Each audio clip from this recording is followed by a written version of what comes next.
No, no. Then I'll start then.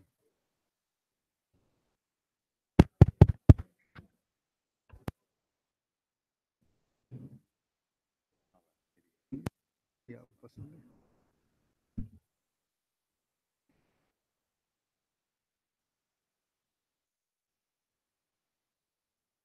Hello. Yeah, good afternoon.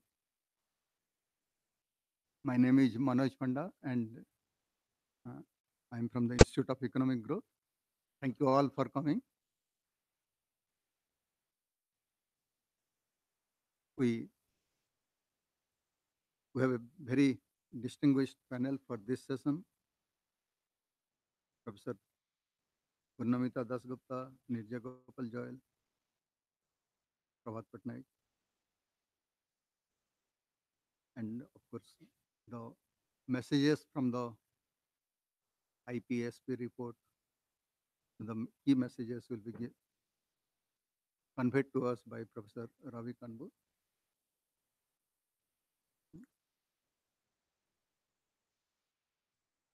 I think the societies and the economic structure, they are changing very rapidly in recent years. Of course, this is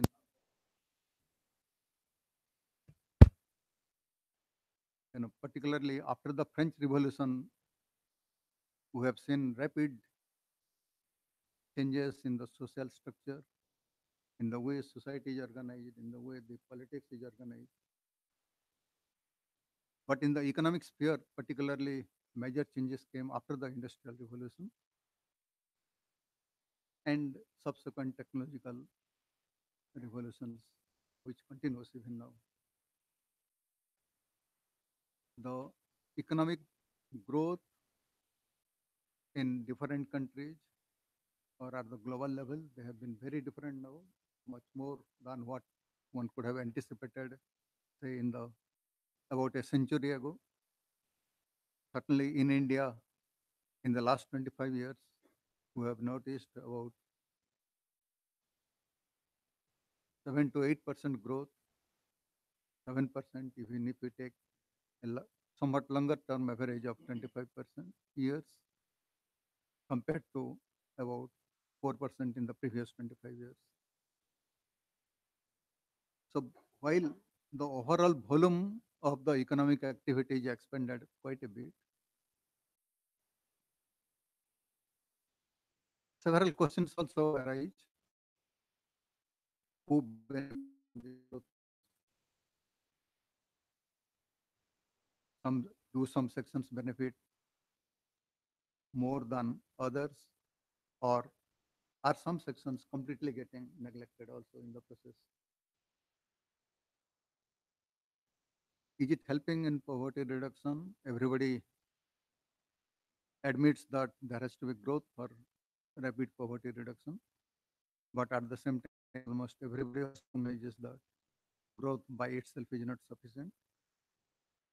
But apart from all this, are increase in expansion of economic activities, is it leading to better provision of health services for the people?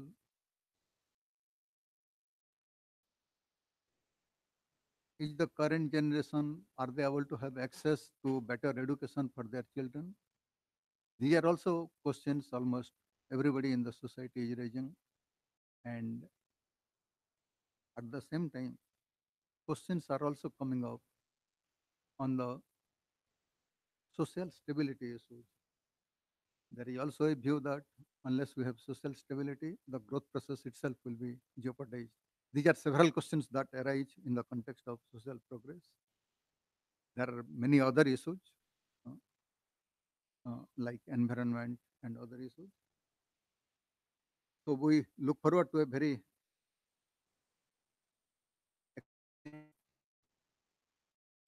session today, and the key messages will be given to us by Professor Ravi Kanbur. Professor Kanbur also happens to be the co-chair of the Scientific Council of the International Panel on Social Progress. and he is also T.H. Lee Professor of World Affairs, Professor of Global Economics and Management at Cornell.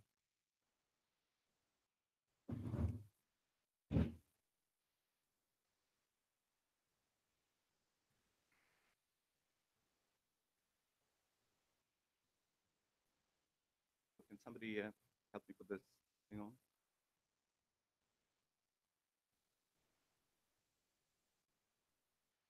Okay, I think we're.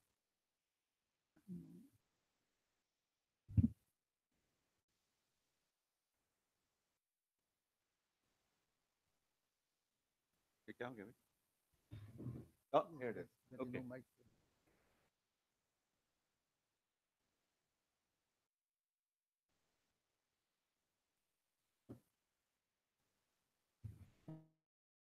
It's a,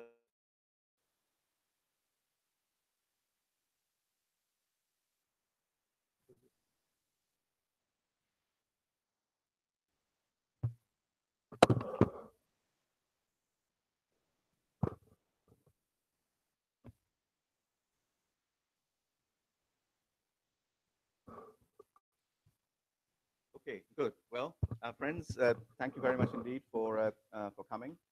I'm very pleased to start off these proceedings, but I hope I only start off proceedings. I'm sure we'll have a lot of good discussion on this. Let me first of all say that I'm not going to be giving the messages report. As you'll see when I talk about the report, it is actually virtually impossible to give you the messages of the report. It's so comprehensive and so broad and so wide and so on and so forth. So I will introduce the work of the panel, and I will say a few things from my perspective. Uh, and we have sort of some of the authors of the report here. They will say things from their perspective. So you'll see that the notion of giving the messages of the report is perhaps a misnomer. And so here's a report for rethinking society in the 21st century. The website is IPS report, and these volumes of the report, and there's more books which will come out in November. Progress, led by Mark Day and many others.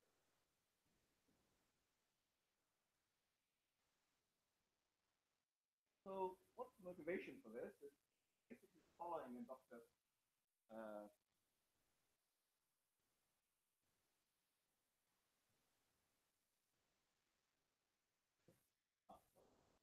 Dr. Pankaj alluded to this, that despite considerable progress in social indicators, and we'll see some of those at the global and national level, clearly live in anxious times. Clearly live in anxious times. And this was the reason why a group of us a few years ago, national panel, website is IPS, all the that and download everything, and safety. The panel consists of more than 300 scholars. There are some of them, all disciplines, social sciences and humanities, and actually from everywhere we have.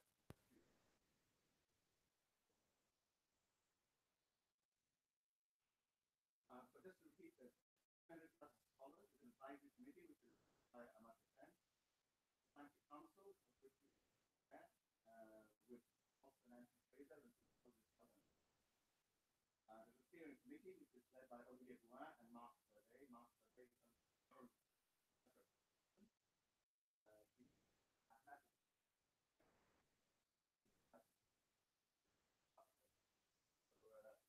he brings the breadth to it. The Collège d'études mondiales in Paris, for instance, are among the major academic sponsors of this, and there are many my own, and the Gulbenkian Foundation, and notice that there's no state funding. That was by design.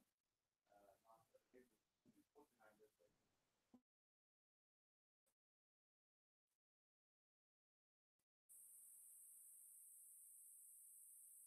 comprehensive coverage of content in the program to make up-to-date social science more accessible and relevant, to keep social actors and citizens with ideas about possible solutions, also to raise interest in social justice and the long-term perspective among thinkers and activists. Those are our main objectives.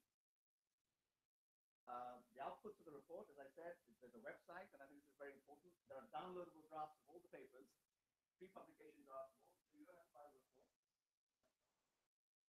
Publishers are here. There will be no doubt in India. But the material, the video interviews, the authors, everything on the IPS. First report, as I said, is the small report just come out, and then there's a small book that come out on the topics of the report, broadly speaking, are discussion of what is social progress. We decided not to have first of all, we decided not to have an index of social progress, because then the Ministry of Finance would put out a notice saying we disagree with this, depending on where India ranked and where other countries ranked. But also, we decided not to have a definite definition of social progress. There's a discussion and a whole chapter on it, and we'll talk about that. And then the socioeconomic transformation, inequality in cities, labor capitalism, and so on. And then government and politics, and then also values and cultures. Okay, so it's a very broad range of issues that are discussed in this report. Here's a list of chapters. There are 22 chapters. So we start with social trends in new geographies, then we go into inequalities and so on. And inequalities is my particular area, so I'm going to discuss that. So, on cities, operations, future of work, then we come to politics, violence, war, peace, security, media communications.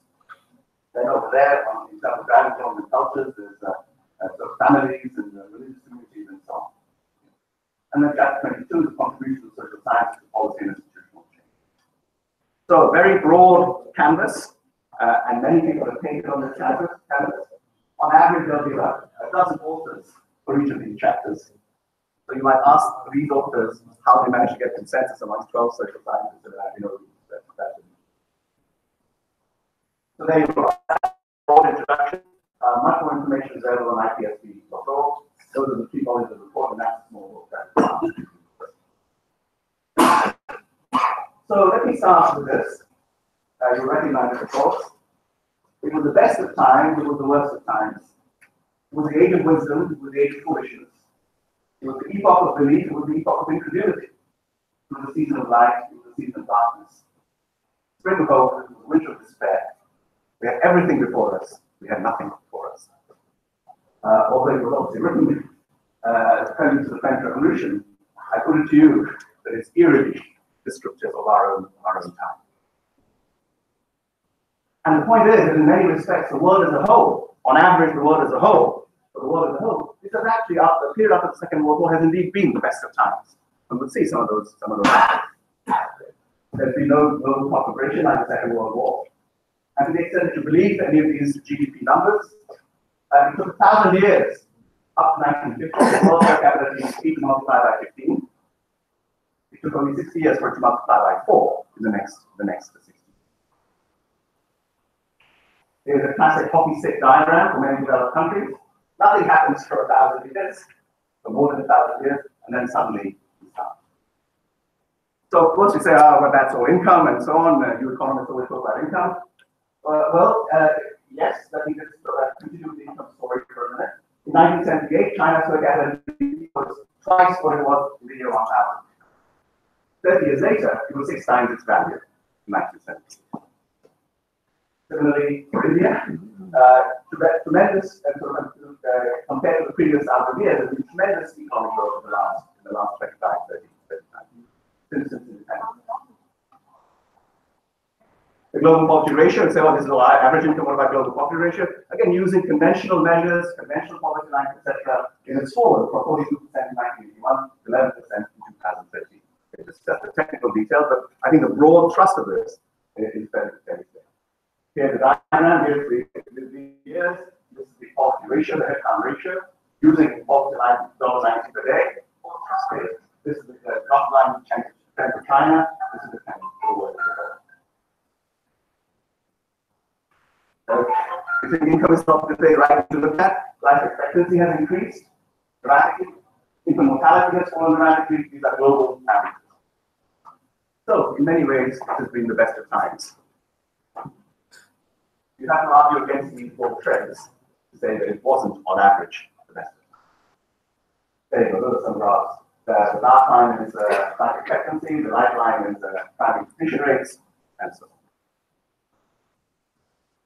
on. And yet,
empirical work actually showing that the presence of migrants reduces the redistributiveness of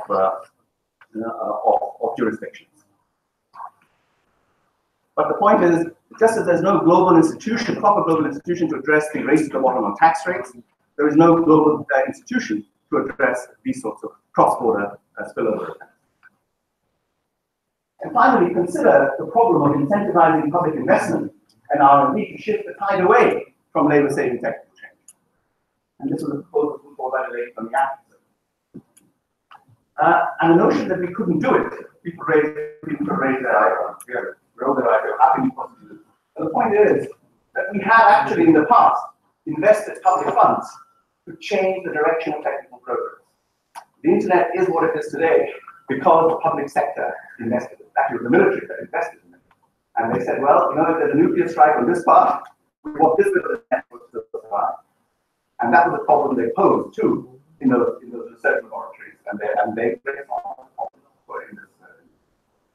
similarly, the Green Revolution, you know, the reason why Norman Borlaug was in a field in Mexico working on high-yielding varieties and so on, was not because the private sector dictated it, but because the public sector put in there. So, but public sector investment of this type faces all the sorts of standard problems of global public goods, and we don't have global institutions to address global public goods. So that's the major theme, certainly in my writing, but also in this. So this is the point. Managing national quality is difficult because of cross-border spillover effects. But there are lots of other spillover effects which are discussed in the report, including environmental, and so on. World clearly needs institutions to address these spillovers. In other words, the world needs institutions to address global public goods, but the institutions that we have are not fit for purpose. That, to me, is a second dimension of the anxiety. Let me conclude by giving you one example, which is the World Bank, where I used to work, and I still get my pension from the World Bank, so long may it survive. Between the World Bank, the jewel in the crown of post-war global economic performance. It made its contribution through the sovereign loan instrument, through a loan instrument which intermediate between funds in New York and needs of infrastructure in bombed out Europe and Japan. And it contributed to the golden age of capital.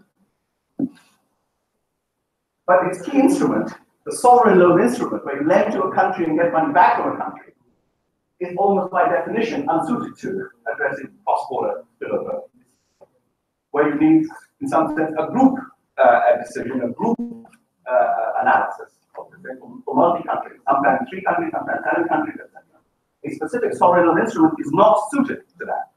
And that's an example of how an institution which was brilliant 75 years ago is now is not suitable now anymore for the big issues of today. And finally, just to conclude, the government structures reflect the power structures in 1945, not today.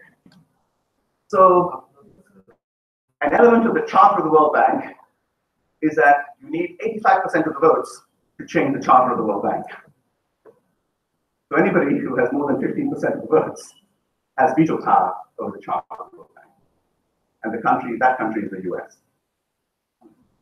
So the reason why the World Bank's capital is stuck where it is, when the needs of the world are growing, is because the US doesn't want to put money in. The other countries want to put money in, but if they do, the US share will go down below 15%, and then it will lose veto power. So it's actually vetoing the removal of its veto through a natural thing, which is to increase the total capital that we should be using for these global issues. So an institution which reflects the power structures of 1945 is not anymore fit for purpose for the current. So this is the anatomy of the US needs of the world. And there are many such examples, and the report discusses them. There's a chapter in the report on these buildings. So let me conclude. The last 75 years have seen enormous progress in many dimensions. I think you have to agree with me on that. Yes, we live in a national age, there's no argument about that. And the reasons for this are various, but I point to national challenges and global challenges, which threaten to swallow our steady march for progress. The 2 challenges that I focused on at the national level is this underlying force for increasing inequality, the technical force, technology to change force. And the global level, the lack of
And now we have three interventions about the first one is by Professor Purnamita Rajnankar, my colleague at the IIT, and dear Professor in Environmental Economics.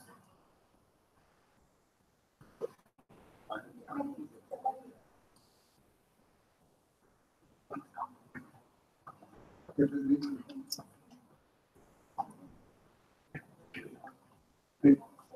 will it take time?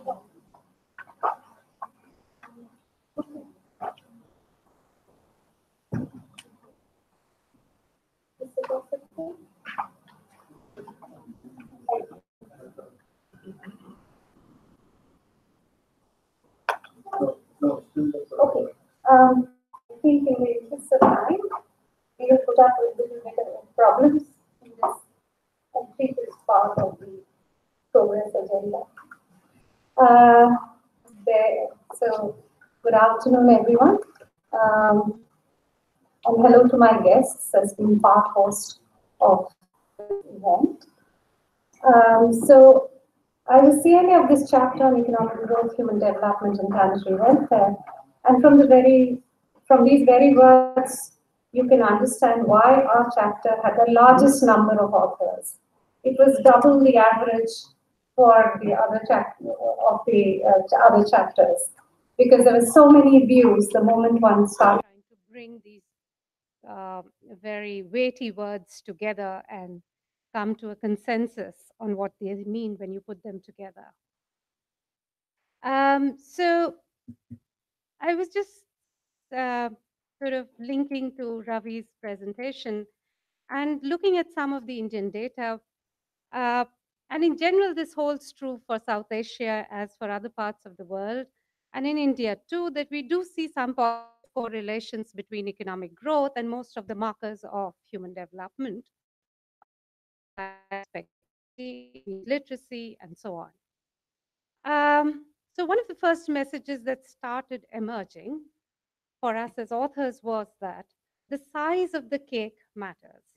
So de-escalation of growth, which seems to be an argument that is coming up in some of the literature, is not something that probably South Asia at least is ready for at the moment. And just to look at the kind of numbers in absolute poverty, Ravi also spoke about them. The red band is what is there happened in South Asia between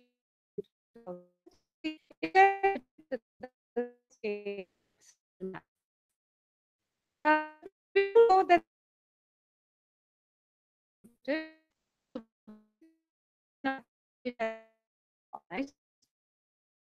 several problems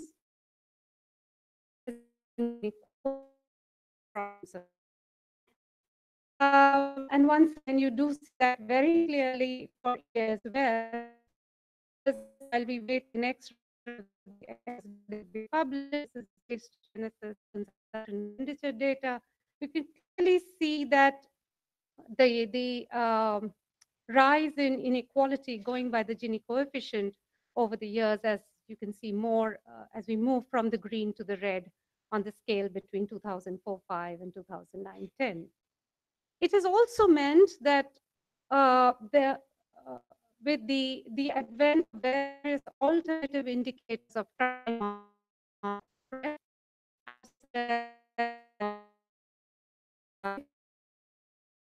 increasing materialism, and so on and so forth. And there are some interesting studies now which actually throw up evidence on these, including the fairly inverse relationship between a study which, between meaning of life and GDP per capita, which one interesting study tried to do. And of course, one of the most important things on which there is quite a bit of evidence now is on the way there have been unbalanced relationships of power. Please leave it, it doesn't matter. Okay, I hope that's better. Thank you. Can I continue? Just leave it. Thank you. Okay, so the unbalanced relationships of power. And this actually brings me also to the links very nicely to the issue of the environment again, because we know that some of the most vulnerable, some of those for whom climate justice really matters, and are those who are at the bottom of this ladder and who are vulnerable in many, many ways and have weak bargaining power. And there's a lot of evidence around the world which has emerged on this issue. So the diagram that the graphic that you see here was actually done by an Ethiopian friend of mine while we were sitting at one of the IPCC meetings. And so the plenary session was on, and he was listening to the debates going on among the delegates in the room. And he just drew this sitting next to me. And he asked me for a caption, and that was the caption I coined. I know my wealth is in my livestock. I know not its value for the bank. And I thought he had captured that very well. So the question that then arises is that when you start putting economic development, economic growth, human development, and planetary welfare together, how do we get to understanding what matters? And as economists today, as social scientists, I would rather say, we have some clear criteria that have emerged, alternative ways of looking at what matters, from preference satisfaction to happiness indices, to trying to get at capabilities to function, operational, how do you operationalize it, status consumption, meaning of life, and lots of attempts to measure these, all of which reflect the urge to be able to better integrate economic growth and human development.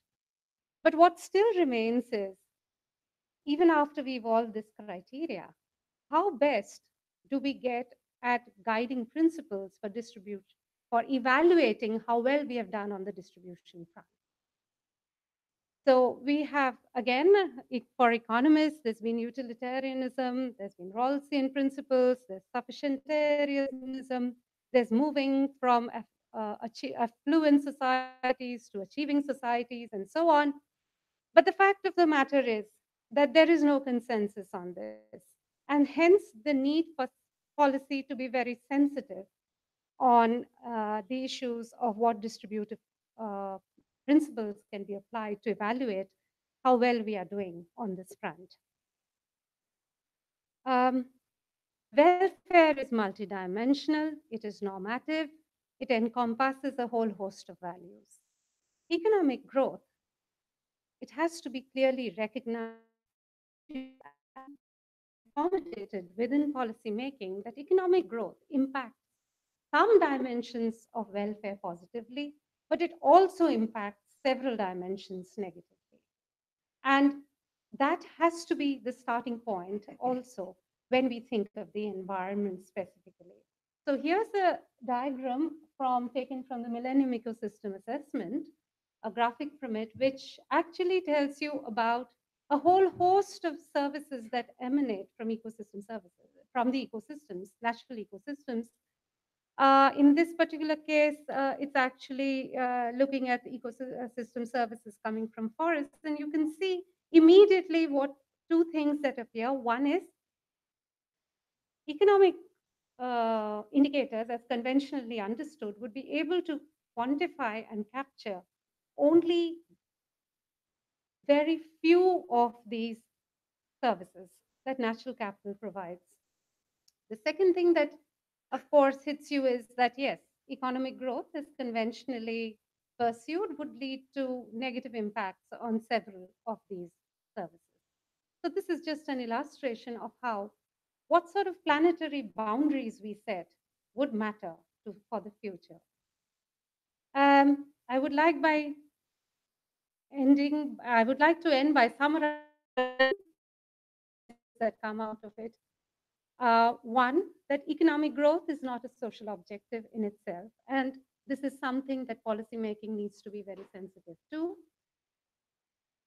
The public policy focus must be on achieving social objectives, and the imperatives today are to take environmental degradation, alienation, unrestricted growth of corporate power, and the unequal bargaining power it leads to on board squarely. That social objectives involve intra and intergenerational synergies and trade offs. And this is also something that has to be recognized at the outset. It's not an add on, which is what it often becomes when we do our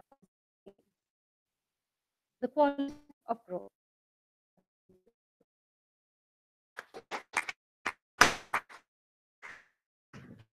Thank you, Professor Dasgupta.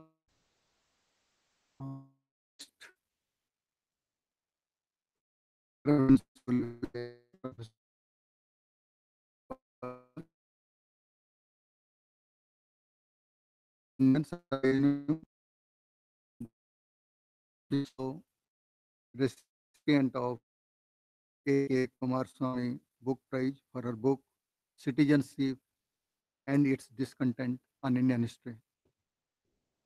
Thank you, Professor Panda. So I don't have PowerPoint. As Ravi would say, that's the good news. Right. Okay, so what I propose to do is to give you a very brief overview of the chapter with which I was associated as one of the multiple lead authors. And this is chapter 2 of the report. It was titled Social Progress, a Compass.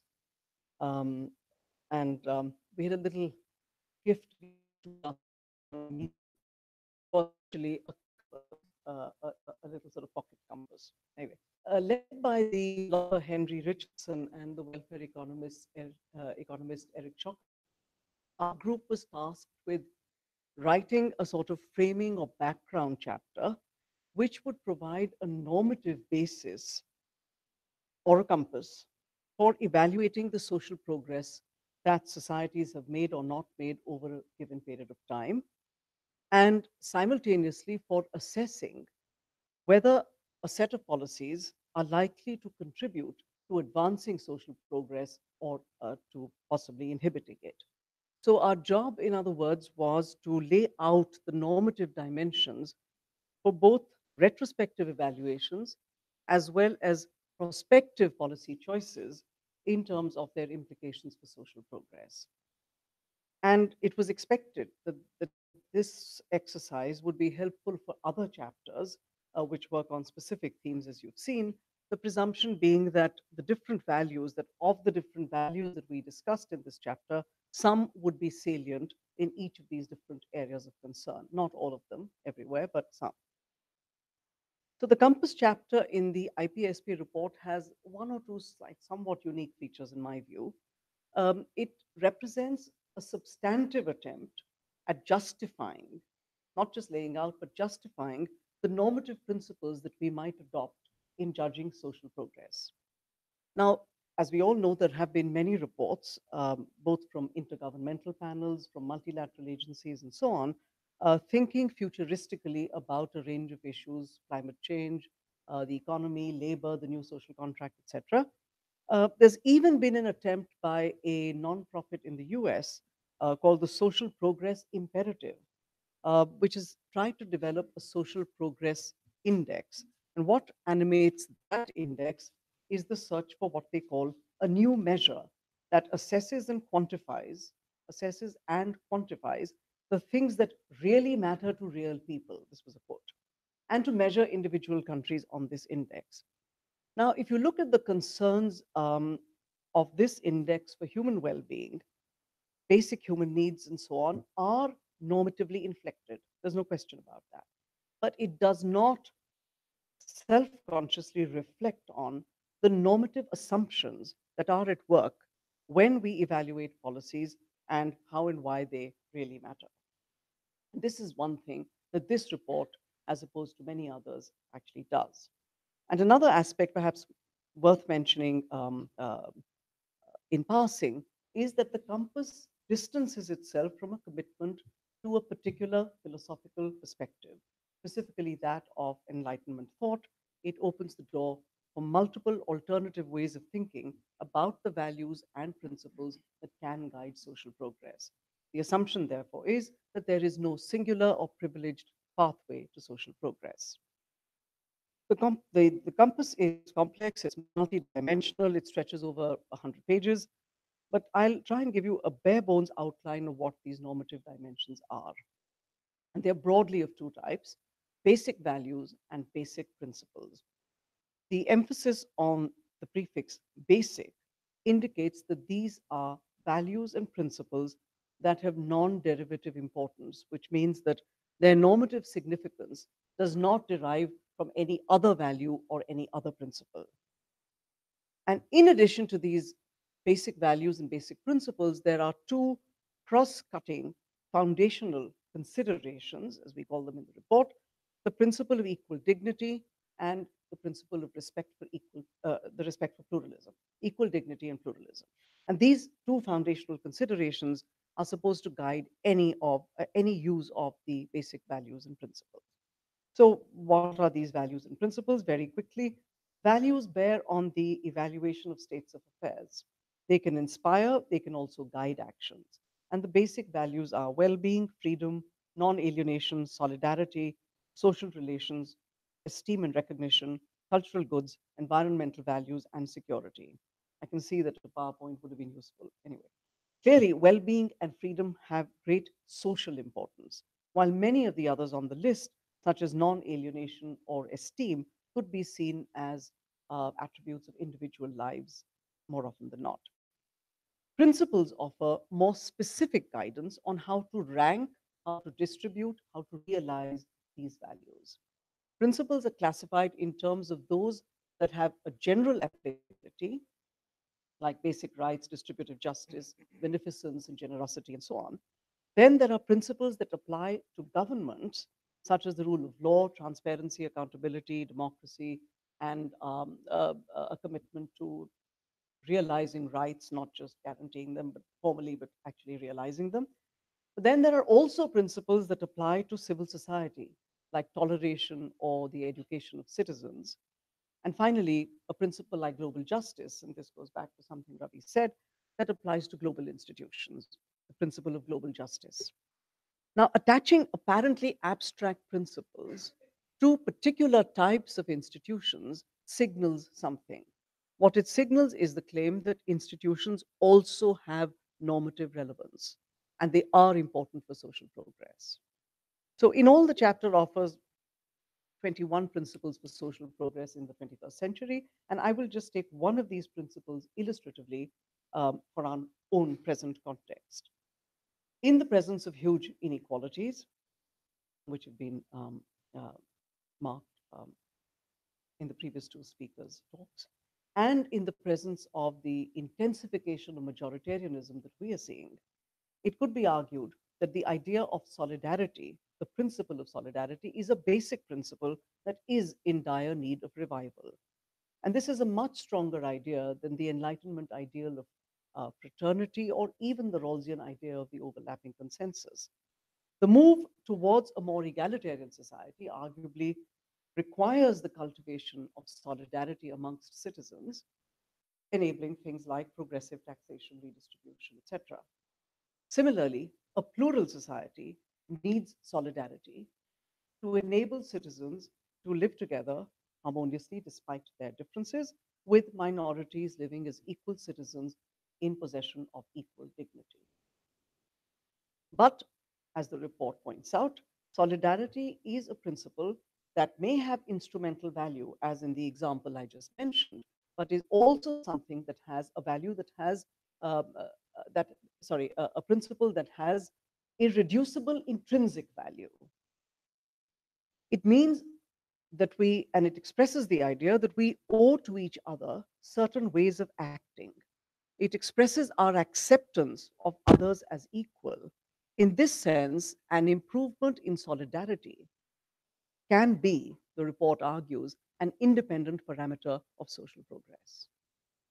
Now, it could be argued, and the chapter leaves this dimension open for further work with some cautions. And Ravi Kanbur alluded to the decision to keep away from the temptations of devising and constructing an index, but it leaves open the idea that these principles could be translated into concrete indicators based on which some sort of, if not index, some kind of aggregative method could be developed, possibly by assigning weights to these different values and principles, and that could potentially enable us to have meaningful conversations about how to resolve situations where principles compete, principles that we have outlined clash with each other, and how moral constraints or feasibility constraints might be factored into such a resolution. This is not unimportant because whether we look back at choices made by countries or consider choices that countries are currently faced with, it's hard to get away from the idea that there are conflicts between normative principles. The sort of, in the most sort of simplistic and vulgar iteration of this, sort of commonplace 20th century question of this type was, is the denial of freedom and civil rights acceptable if basic needs like medical care, water, shelter are met, right? The 21st century offers many more complex challenges and paradoxes which invoke values and principles to weigh questions like this. If a policy like, say, agribusiness has the potential to significantly enhance economic growth, should the fact that this will cause a significant depletion of groundwater resources, should that make us rethink the policy? Or if a society has allowed its cultural heritage to decay through determinate neglect, but has otherwise achieved high levels of well being, should it be considered to have progressed or not? So the principles are elaborated in the report in ways that help readers to parse and figure out for themselves or to have intelligent, meaningful conversations about how to normatively weigh these dilemmas. That's basically the scope and the range of this particular compass. Thank you.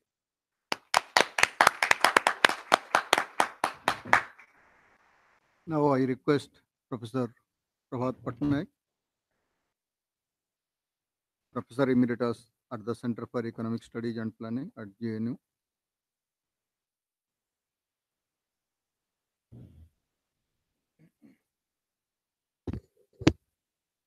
Thank you very much. I'm actually one of the lead authors, along with Professor Akhil Bilgrami, the philosopher from Columbia, of chapter 20 of the report, which is called Belonging and Solidarity. That's exactly what Nirja was talking about. Now, one would immediately be struck by two questions. One, what is such a chapter doing in a report in social progress?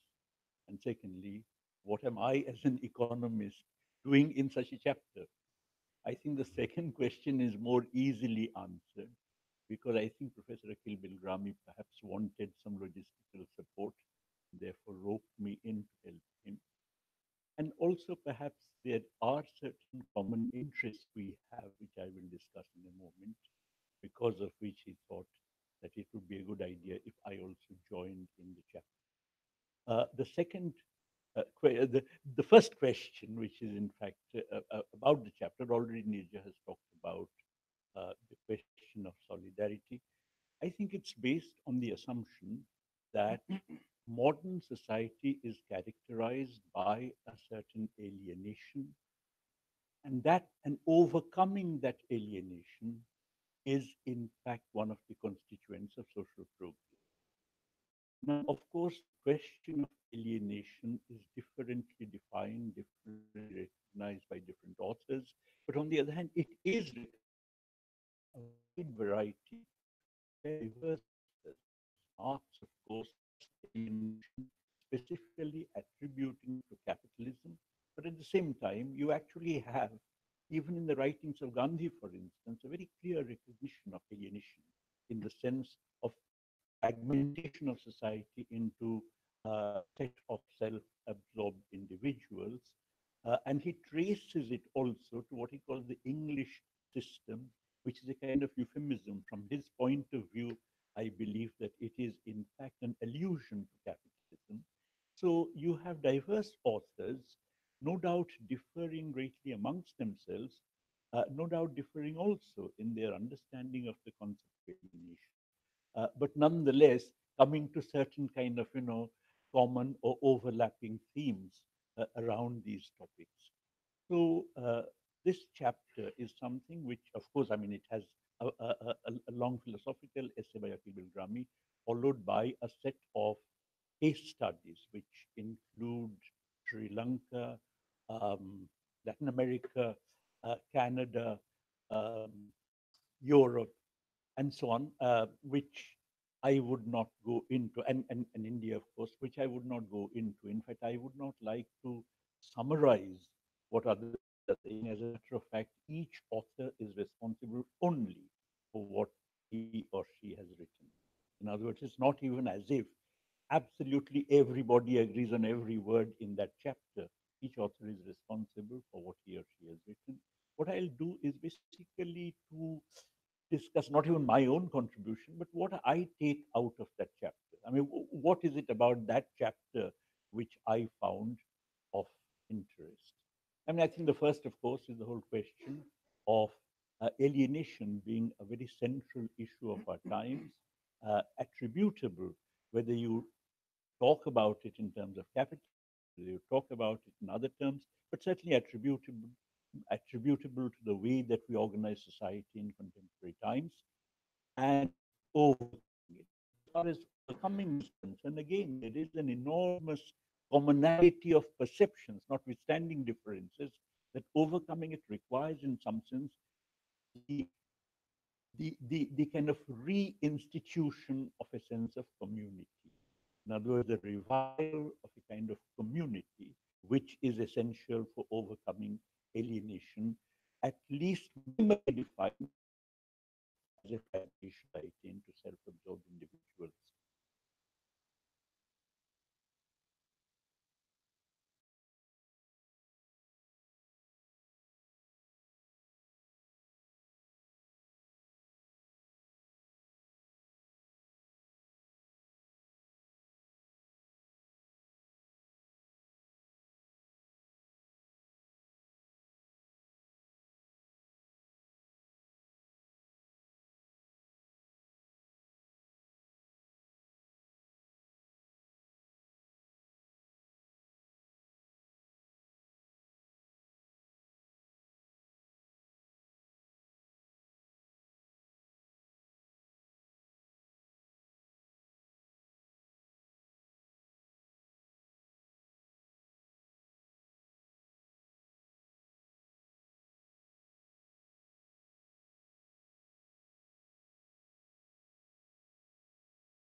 notion of a community of equal citizens can be institutionalized by talking not just about citizens with individual political rights, which is what our constitution talks about, but also citizens with economic rights. In other words, citizens who enjoy a set of economic rights in the form of right to food, right to employment, right to free universal health care, right to free universal education, right to old age pension, disability benefits, and so on.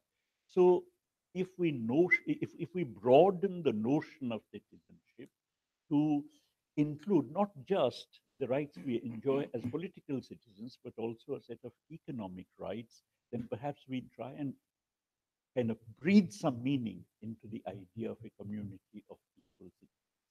Rough calculation would suggest that this is not economically prohibitive, far from it. In fact, it would probably require no more in our context than about 10% of the GDP, additional 10% of the GDP, which even assuming all of it is met through taxation, raises our tax GDP ratio to a level which is not particularly exorbitantly high.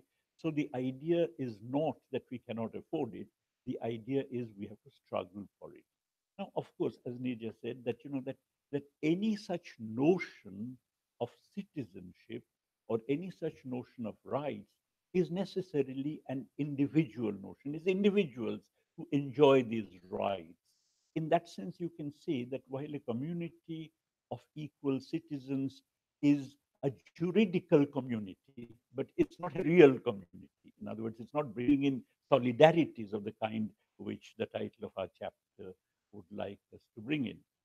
But the suggestion in the chapter is that even the fight for such a juridical community, even the fight for individual rights, can only occur on the basis of a coming together of people, and therefore the fight for individual rights is itself of bringing about a sense of belonging, bringing about a real community over a period of time.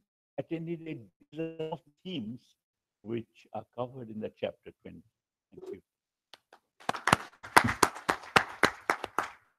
Thank you, Professor Patnaik. Now we'll have the release of the social progress report. And apart from requesting the current speakers, I would also invite the panel members for the next panel. Professor Aruna Baghos, Professor Deepak Pintal,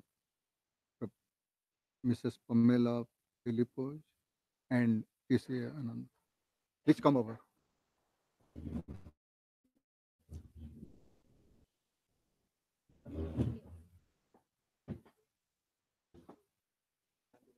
Yeah, we'll go there.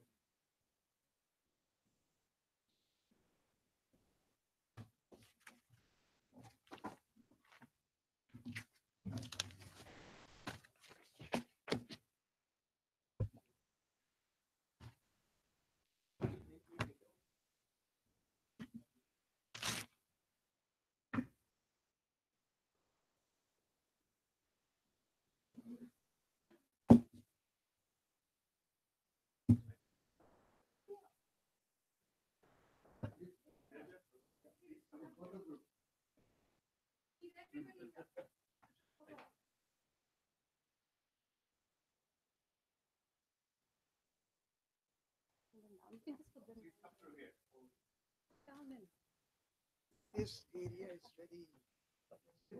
No, I won't go. This is dangerous. Yes. This is dangerous.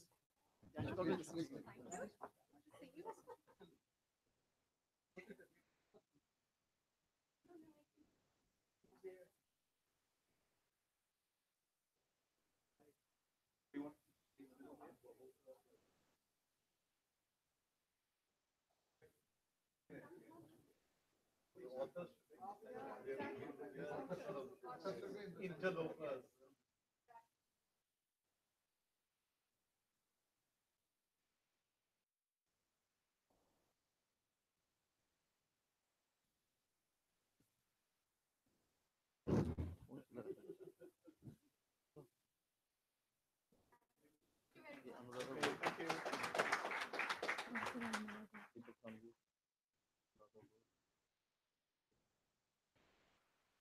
So thank you all. And now I request Professor Ravi Kanwar to take over for the next panel discussion.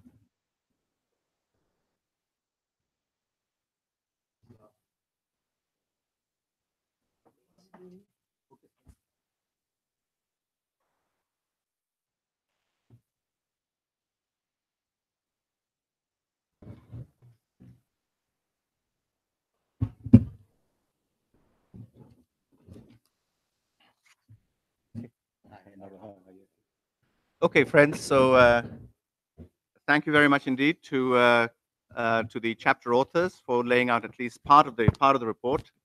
We discussed, I think, 3 chapters, so there are still 19 to be discussed. The panelists, of course, all read the full report, I'm sure. So I am very grateful indeed for them that they've agreed to be the panelists for this. We'll go in the sequence that's written on the program. We're going to start with Dr. Arunabha Ghosh, who is the CEO of the Council on Energy, Environment and Water. Arunabha, please. Thank you, Professor Kanwar. Good afternoon, everyone. Thanks for inviting me to participate in the launch of this very important document. I do look forward to reading substantial parts of it. You, of course, have gone through some parts of it. I believe I have about 10 minutes for initial comments. I wanted to just first start by congratulating the panel for taking on this agenda, because it comes at a time when we should indeed be asking what kind of society we want. Professor Kanwar's presentation framed it very nicely in terms of the anxieties of our times. But those anxieties are also rapidly changing and evolving. Now, if I may just take one example, you showed declining inequality in Latin America. But if you just see the results of the Brazilian elections just 4 days ago, a lot of that decline in inequality has happened because of what was put in place in the early part of the 21st century in terms of public policy in Brazil. And whether the Petistas lost or won is less material to whether we are now questioning that public policy-driven reduction in inequality was appropriate or not. And if that is questioned, then it again opens up a lot more, not just in terms of the white man's burden in the rural or poorer parts of America or Europe in terms of their stagnated real wages, but it also raises questions about what's going to happen in emerging economies, including Latin America. Similarly, if you think about South Africa and the sort of relative implosion that the economy has suffered, despite significant affirmative action that was put in place for Black South Africans from the mid 1990s. And the fact that a miners' strike and conflict can be a trigger for bringing out the fissures in another emerging economy should give us as Indians some pause as to what kind of society and economy we are building, or whether we are complacent or not. I wanted to focus the remainder of my time on some of the themes that I picked up through the course of the document. The first one I wanted to flag was on urbanization, actually, and the report nicely brings it out in terms of the kind of cities we want. But I wanted to frame it also in terms of this issue of overall social welfare, as well as the kind of meaning of life that we are aspiring to. That we are a rapidly urbanizing world, and that India is a rapidly urbanizing country is obvious and given. The question is, what is our choice? Are we choosing between moving away from relative destitution in non-urban areas towards relatively inequality within urban settings. And this is something where public policy becomes important, because to me the cities matter less. Where contestations will play out would be in the peripheries of the city, um, where the rural and the urban sort of conflate and combine, and where there are significant governance gaps. And this links to this issue of urbanization, the nature of urbanization, links to also the chapter that Purnamita has led on the nature of economic growth and the kind of planet we want. Because it is in our urban and peri-urban and that rural-urban contestation that the commons are being most challenged.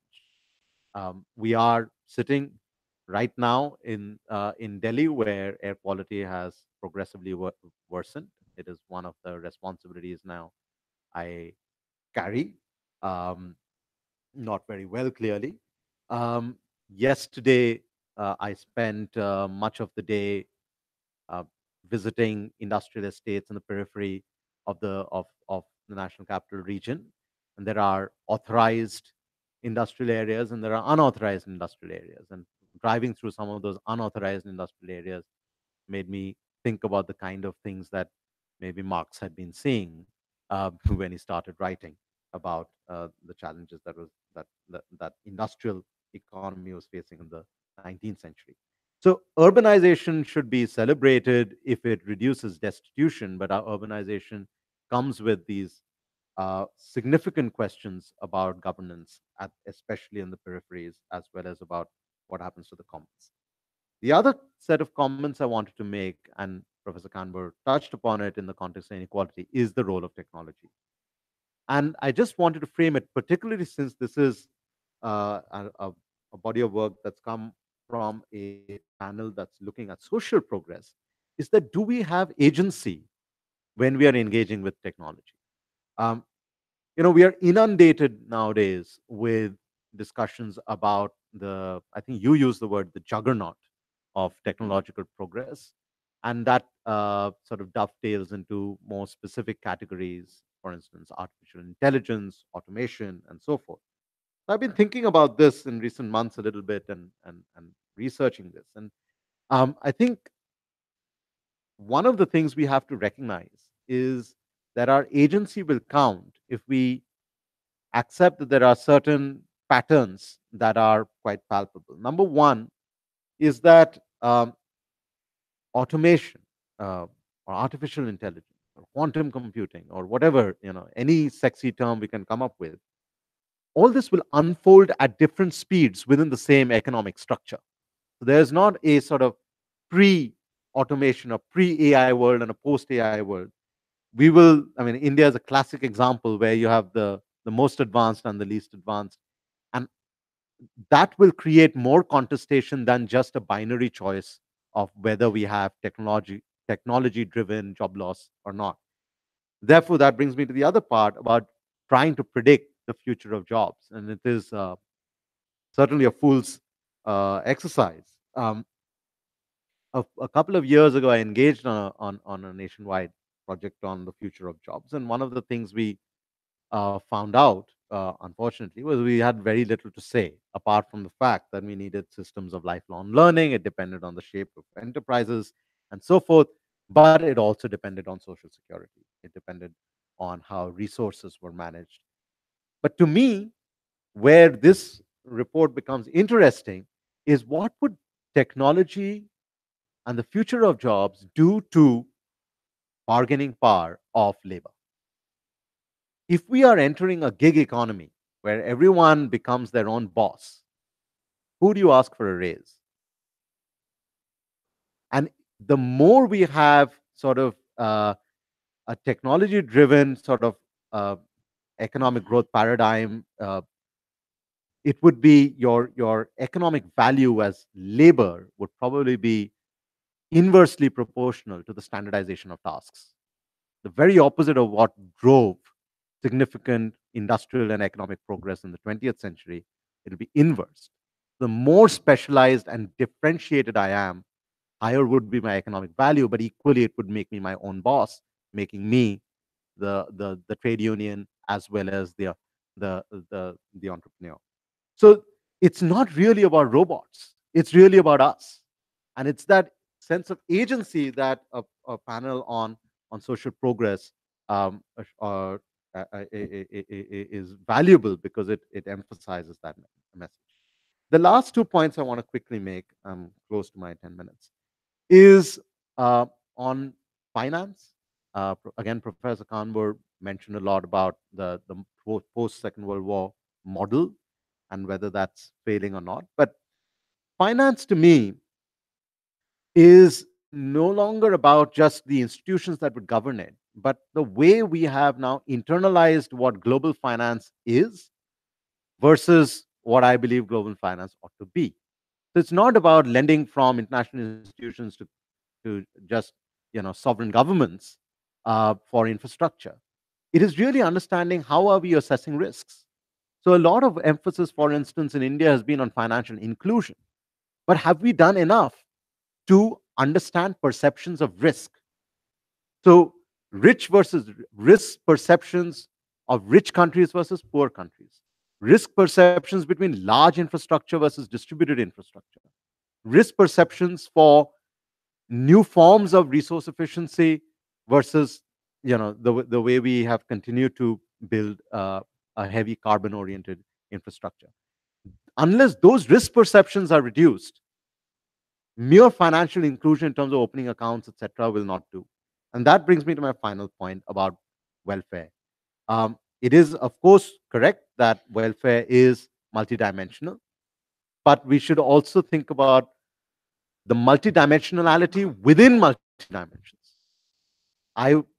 My colleagues run the largest energy access survey in the world. So energy access would be just one part of a multidimensional definition of welfare and human development. But within that, we look at not just the connection of electricity wire coming into your home, but many other metrics that would be needed. So the question is, who are the stakeholders? And therefore, I want to end with this point about the role of civil society. I think civil society, of course, has to bring out these tensions, but it also has a role in kind of breaking the kind of very statist paradigm we have about welfare, about measurement, and so forth. And again, a report like this needs to be discussed much more so that it's not just us raising questions, then an amorphous state somewhere out there solving it for us. But again, us embedding that agency within ourselves, whether to measure, monitor, or enforce the kind of society we want. Let me stop. Thank you. Thank you. So we now have Professor Deepak Penpal, the CSIR Distinguished Scientist and, of course, former Vice Chancellor, University of Delhi. Thank you for inviting me because that made me read some parts. Particularly the summary and chapter 22, where I was very curious to see what would be.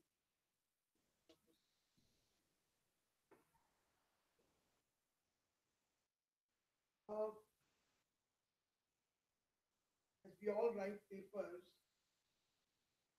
to put together a report with so many academics involved, it's rather a very tall, difficult task. They have a good job in bringing together some thoughts in a collective manner. But collectivity sometimes leads to only flagging ideas on which there is consensus and leave out the ideas which may be very radical but are individual based or through academic speed. Nevertheless, I'm going to say is mostly a critique of this report. I'm not so sure that I'm correct on all the points, but I'll still take this opportunity to make a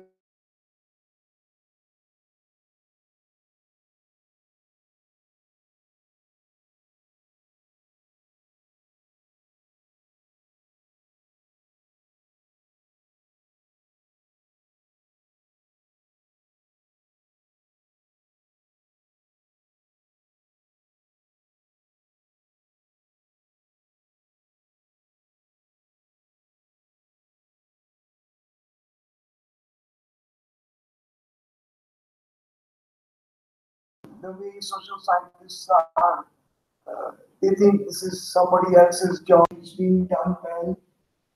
But when I listened to Ravi's talk right in the beginning, he gave some very important economic stats that how humanity has progressed in terms of wealth generation, both cumulative and maybe certain sections more than others in the last 100 to 200 years. So the report really doesn't touch a very important aspect of how generation of wealth can help the poor, how science and technology can help those who have not progressed enough and who do not have access to some very vital indicators of social progress.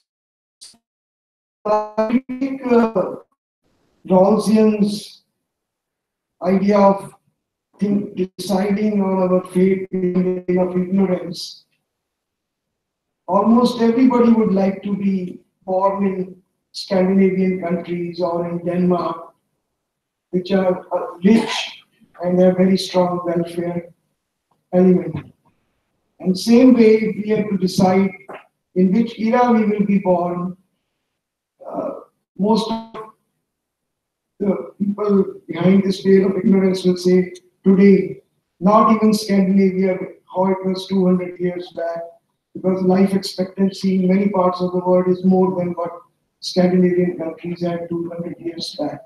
And much better medical health, much better life.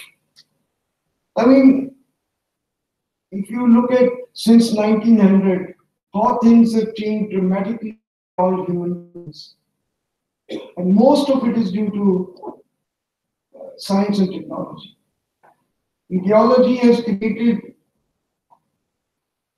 more chaos than solving matters, because we had the rise of communism and fascism in Europe, even though these societies are very well educated and have a very great scholarly past.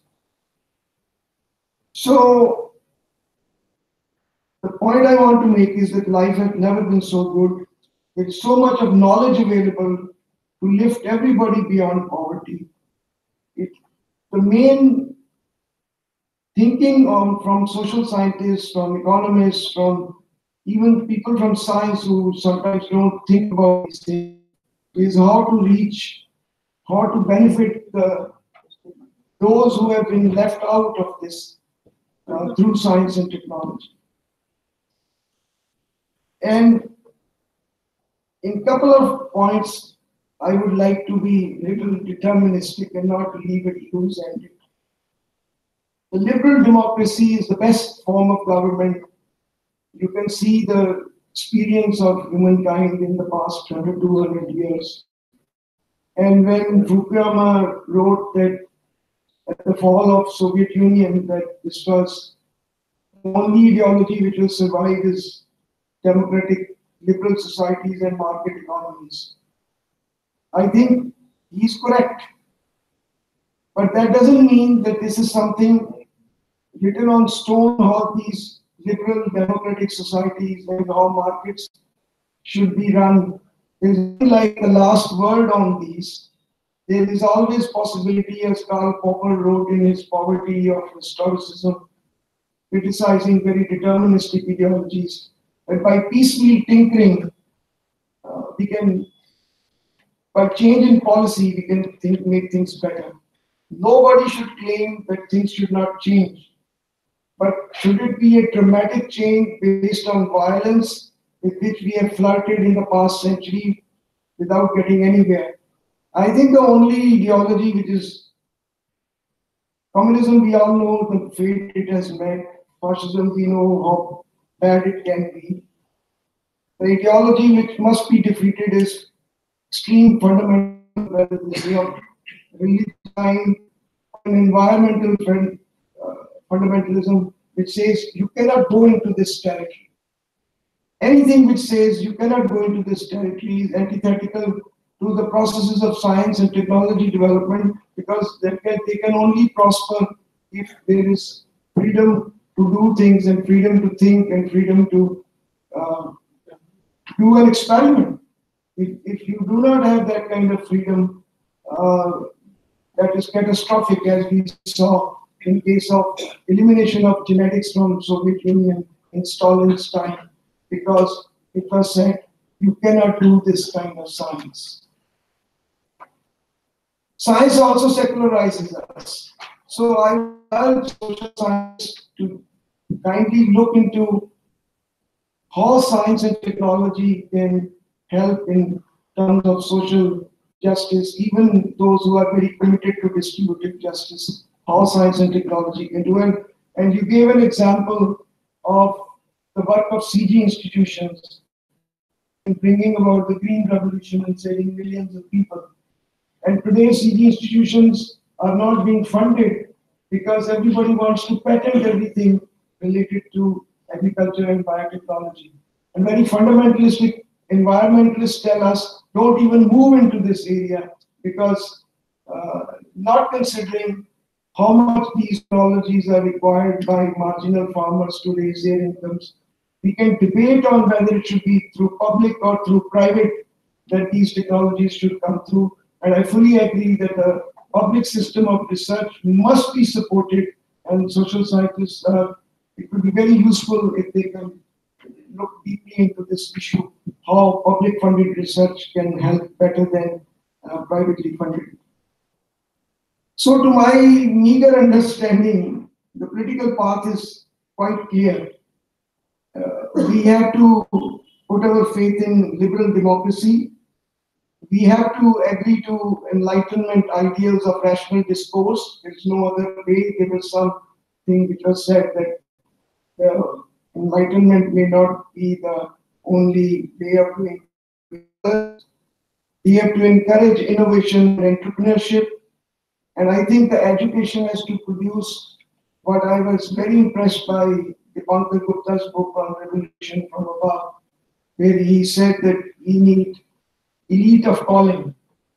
One of the biggest tragedies of developing countries today, which are not doing economically well, is that we do not have enough elite of calling. There's too much of self-interest and very tunnel thinking rather than a broader vision about how this educated class can move the institutions forward and strengthen the institutions.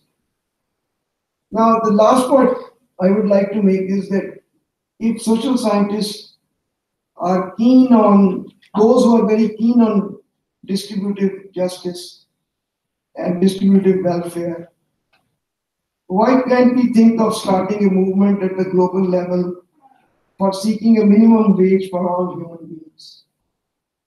Why can't we seek global progress in science and technology, for example, in finding new sources of energy? Energy is so directly related to quality of life.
The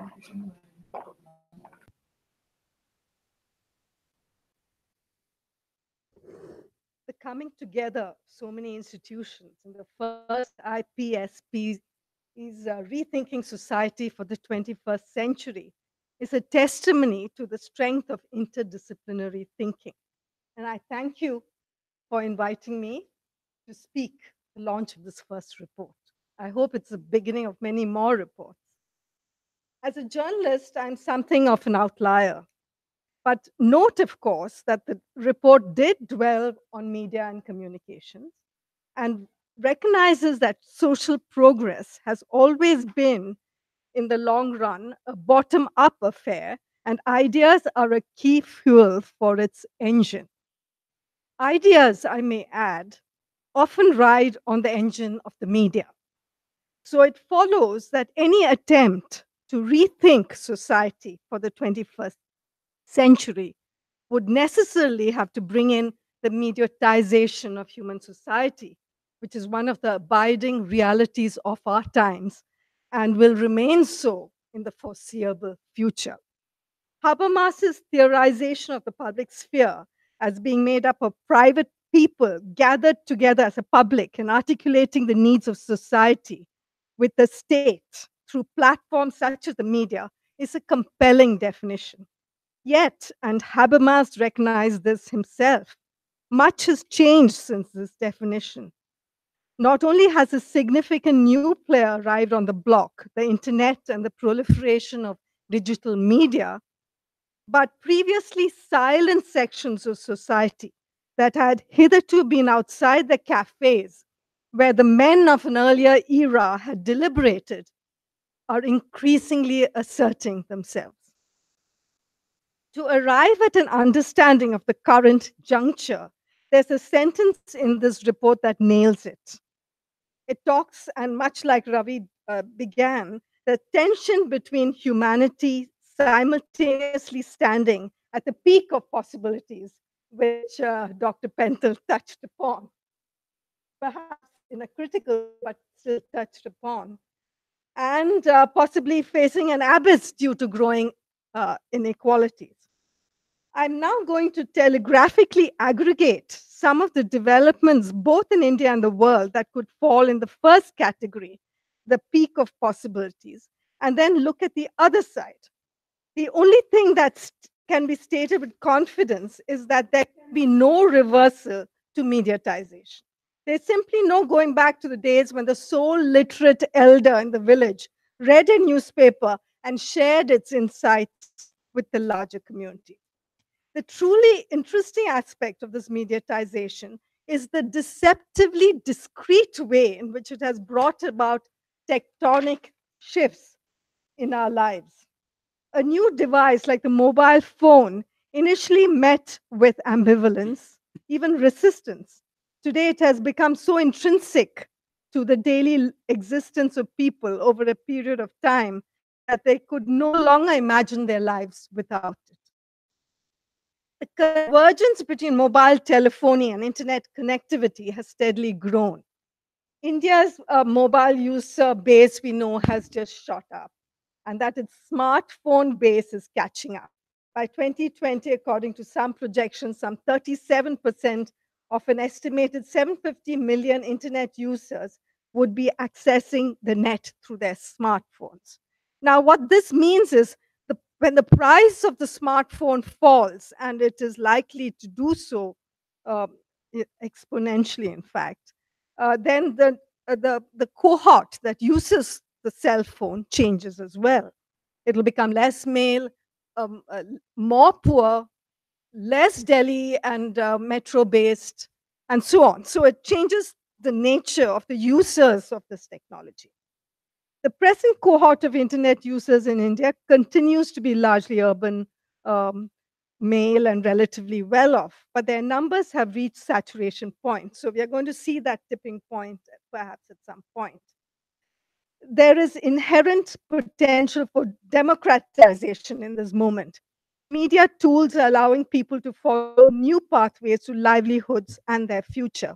Fisher folk, for instance, can get information in real time on weather patterns and students can access scholarship possibilities. The behemoths of mainstream media can be sidestepped. And things, I mean, so this flags another gain, which the report talks about. The enlarged media ecology allows creative insurgency as well. New protests take shape, and Me Too is a good example of online activism. Of course, online by itself is of no use. Online without offline is the way to go, really. So we can't just talk of online, but it is a gain which we need to flag. So here are some of the possibilities that we can look at. But we also need to come to the three great ironies of the internet today. Once presumed to be the road to global nirvana, where people, no matter their social, economic, or geographical location, can be potentially access the world's store of human knowledge. From that, the internet is now increasingly controlled by monopolies, which in turn control such access.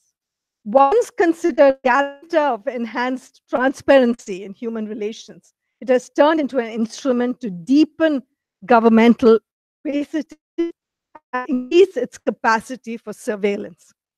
Once seen as the epicenter of our world, the place where virtually everything happens, and this is Glenn Grenville's definition, everything happens on the internet. It has now become an endless source of data on human beings, which is then mined for profit. Snowden, we know, has demonstrated how the cyber network has over the years functioned as an efficient system of mass surveillance. Similarly, the profits to be had in exploiting internet data for commercial purposes can be considered the biggest assault on individual privacy in human history. Take Google. Though the most successful use of the enormous fund of data, through the use of its enormous fund of data, it has emerged as the most successful advertising company in the world. And so on and so forth. Google, Amazon, Facebook, they've all taken advantage of network effects, which tend to produce winner-take-all markets with almost no middle-sized or mid-sized firms. So this battle for domination fuels a scramble for global influence, which has direct implications for the less networked regions of the globe.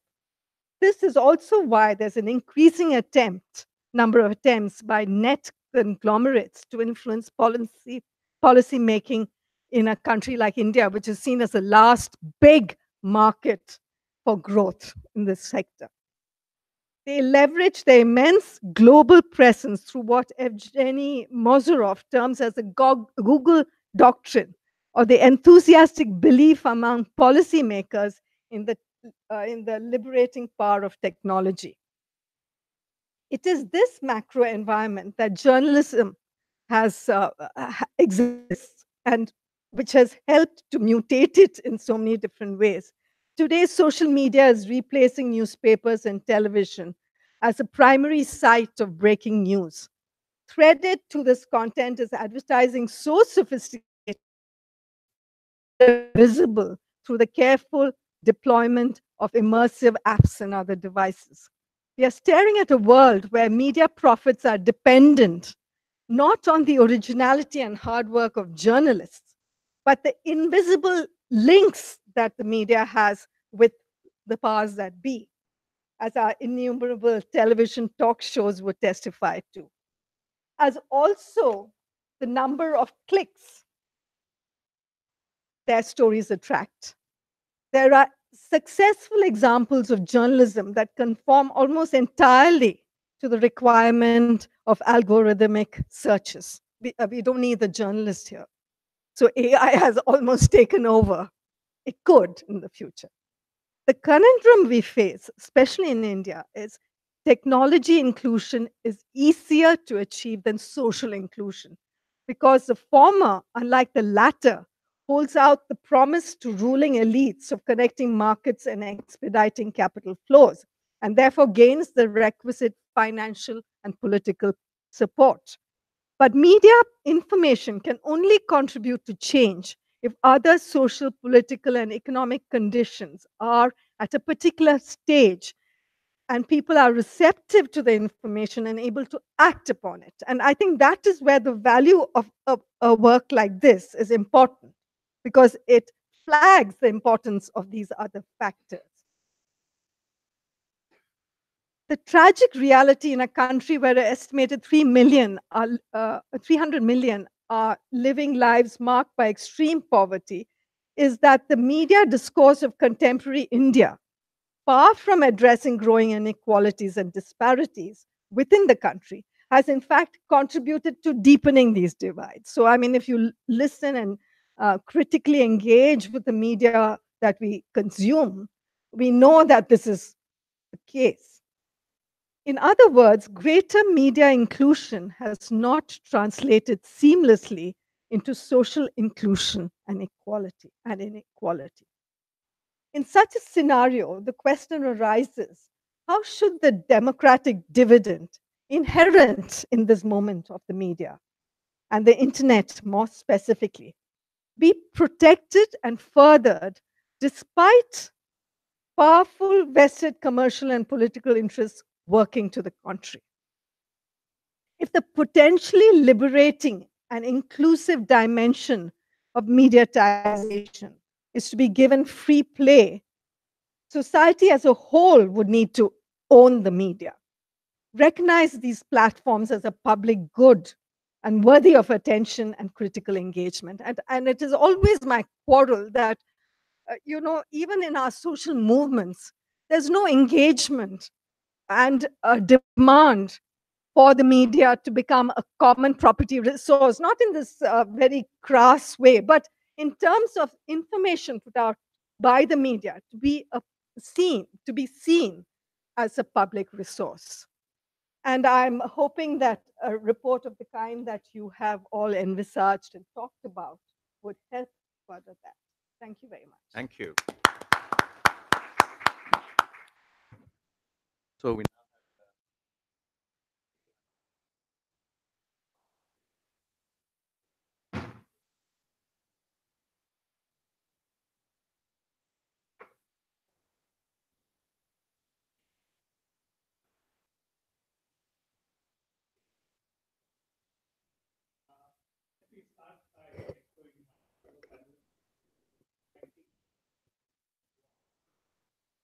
for having called me for this. And more importantly than calling me, actually, it sort of compelled me to start reading it. And I'm really glad that Purnamita asked me to come, because I don't think I will say that I've read all of it. I don't think I can do it in the sort of time which I devoted to it this quickly.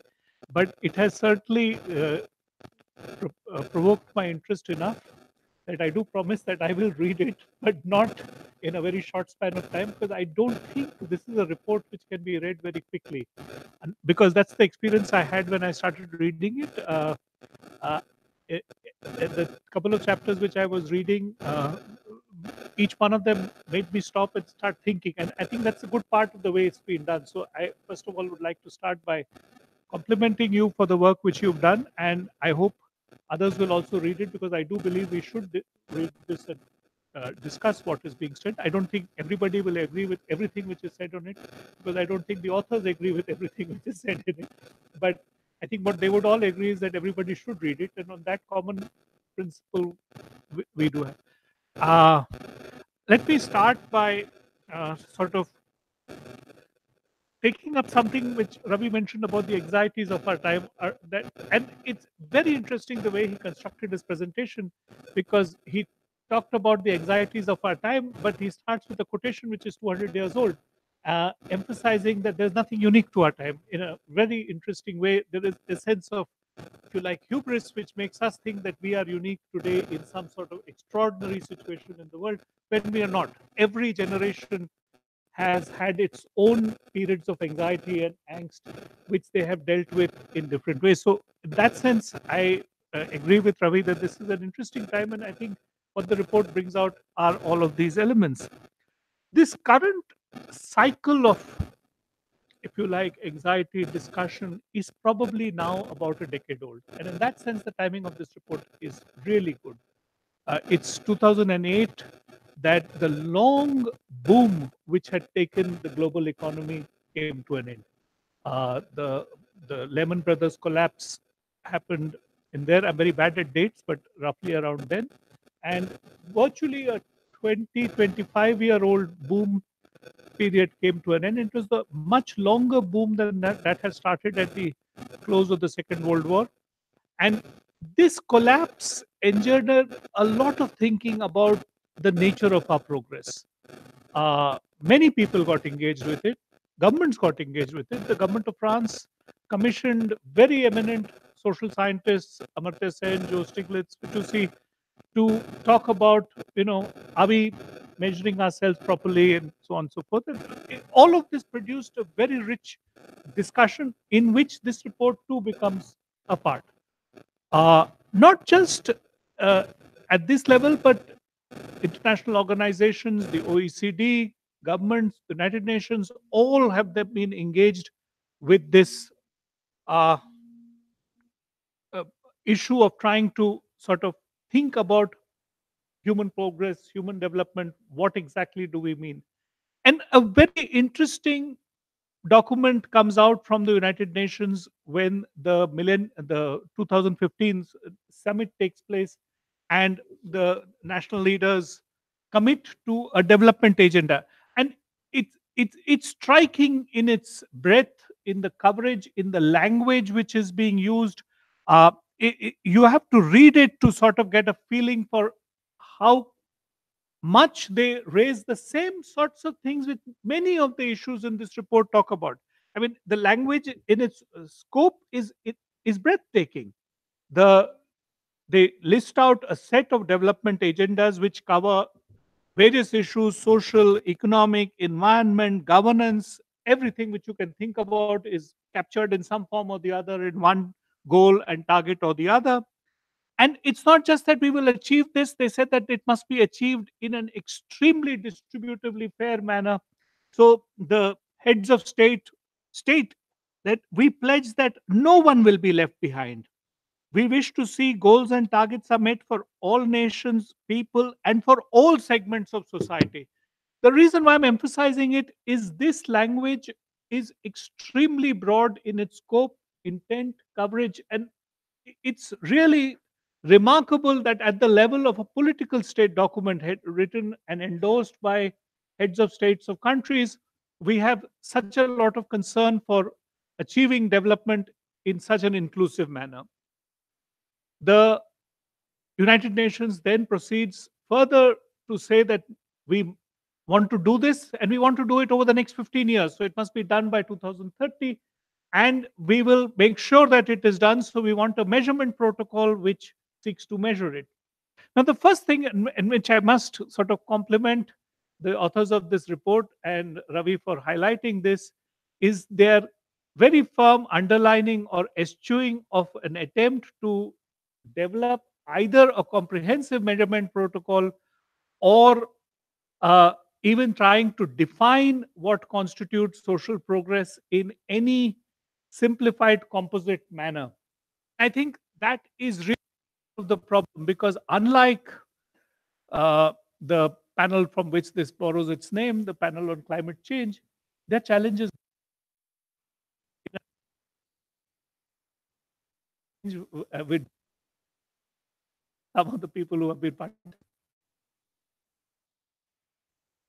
In contrast, trying to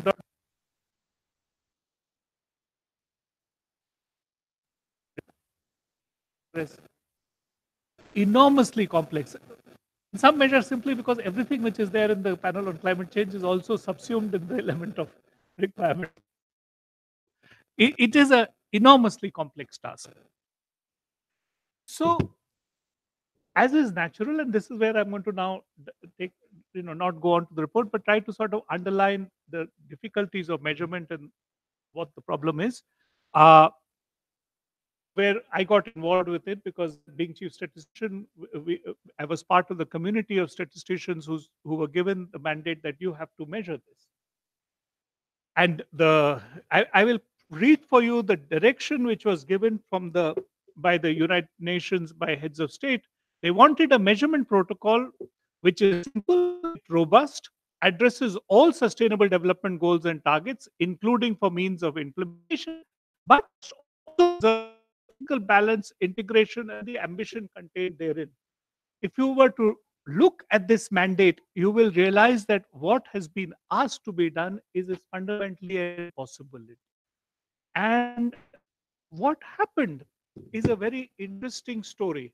I mean, the international agencies, all of which are very keen for measuring, and Ravi, your agency is one of them. Everybody looked at this as a gravy train, because if you get a measure and you get it included in this list, then jobs are protected for the next 15 years. So an enormous exercise took place with all the global agencies and civil society organizations you can think of who are proposing measures, and each one telling you why their measure is good and why it will meet the target. Paramita's society, which she referred to in her presentation, not part of the group, but affect the agenda as part of the same purpose. If my measure gets included, I get a sinecure for the next 15 years in which everybody will be compelled to report along my line. So a whole set of measures got developed. But in effect, what they did is best described. I'm summarizing from a paper which I recently wrote. It's still in the process of being written, about assessing this agenda and the indicators. What we actually ended up doing is we reported what could be measured rather than what should be measured. For a large part, the exercise was one of simply saying this exists and therefore it can be included over here. And I'll give you an example of that. There is a target which is extremely important in its scope and its ambition. The target says that we should use technologies, very similar to what Paula was talking about, enhance the use of enabling technology, in particular information and communications technology, to promote the empowerment of women. And as the target, there's nobody in the panel who would disagree with the target. So the community of statisticians were tasked to figure out a way to measure progress along this. So they thought a lot about it, and the measure which they come up with is certainly easy to measure, which is the proportion of the population which owns mobile phones. Now, by sex. So we can know how many women actually own a mobile phone. And this is really problematic, because if this indicator was not only proposed, it's accepted by the global community, and the entity which proposed it said, look, data is available, readily available, very easily captured. The ease of measurement, the fact that there is virtually no problem in making comparable estimates across countries, led them to rate this in the highest category of indicators they have, which is a tier 1 indicator. So everybody is now going to be measuring this issue by ownership of mobile phones. Now, let me tell you the predictive consequence of what will happen. Moment this gets adopted, governments will say, good, we can show progress on this. I will announce a policy tomorrow of giving free mobile phone to women. And lo and behold, you have achieved one of your most challenging tasks by the dint of having an indicator which was not appropriate for the purpose for which it was being created. I can go through this exercise in different ways. Different indicators have different problems. Not all of them are bad, and many of them are indicators which we have used and worked with for many years. Ravi will recognize them: measures of poverty, measures of inequality. All of them are there. I'm not saying that but the problem of trying to reduce everything in the development agenda to issues which can be measured creates problems. It creates problems for us in many ways. It also creates bad policy. And then a sense of discontent that somehow we have failed because the policymakers did not really address the question which we were supposed to do. Well, in a sense, that's not their fault, because we set them up to do it that way. Want to make ease of doing business. We develop a set of indicators on what constitutes ease of doing business. Governments target those indicators make sure that you improve on them, and lo and behold, businesses become easy to do. And the businessman then looks at it with you with bewilderment and says, look, wait a minute, what happened? This is not, my court cases are still stuck for the same length of time. Uh, my problems of solving contract disputes are no longer changed. So measurement is a powerful instrument. And I'm a statistician. I think we should continue to invest in developing better measures. Be careful on how we go.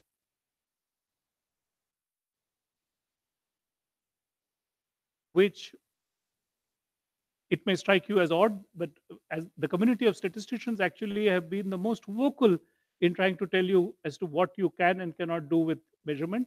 The India's observation in the United Nations Statistical Commission recently, the gentleman who made it has just been appointed chief statistician. So I'll just read that phrase out for you and close with this.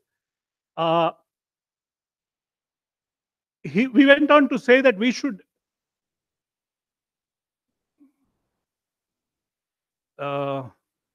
indicators alone will not be enough to assess targets. Indicators are only one component of assessing implementation and progress on a target. Many address targets only partially. And then we go on to say there is a need to develop an evaluation framework for the SDGs. Such an evaluation system can be based on indicators, but must also include other aspects in assessment of targets. We therefore call upon the Commission to request the International Expert Group to work towards a more comprehensive evaluation framework of the SDGs. It's really to point out that this is too important a task to be left to simple exercises in quantification. There will be many approaches which will be needed and a much richer dialogue if we want to achieve progress on these elements. Thank you.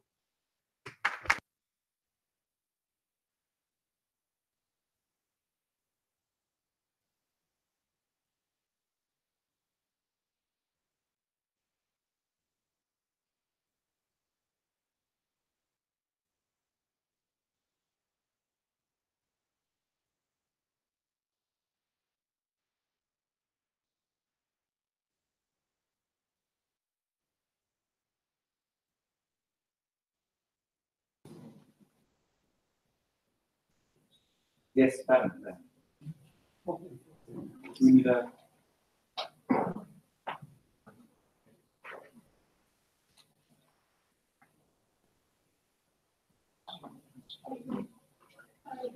Excellent evening to you. I have a few comments actually. What I would like to address to Dr. Penta. Actually, I really appreciated a scientist's point of view. Scientists have changed I wish social science also changed our way of life, quality of life like scientists did. And scientists actually don't go by agreement, but questioning. So radical changes take place. But somehow I find scientists also live in their chambers, and maybe they should participate more in the debate.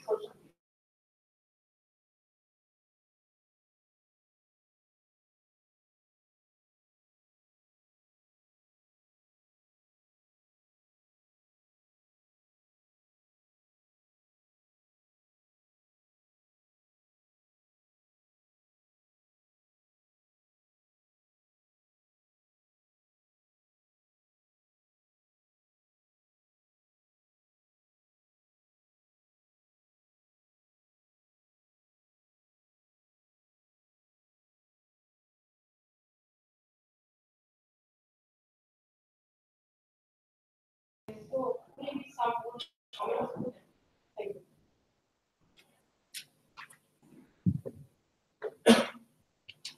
Any other comments? Questions? Thank you for a wonderful discussion. The discussion on these concepts of community, solidarity, alienation, and all of these piqued my interest, and also the discussion by Ms. Pamela about the internet. So I kind of the main message that I got was the concept of alienation is now really boundaryless. There could be some event that occurs anywhere else in the world and can affect how people feel alienated. Do we have institutions to deal with a problem like that?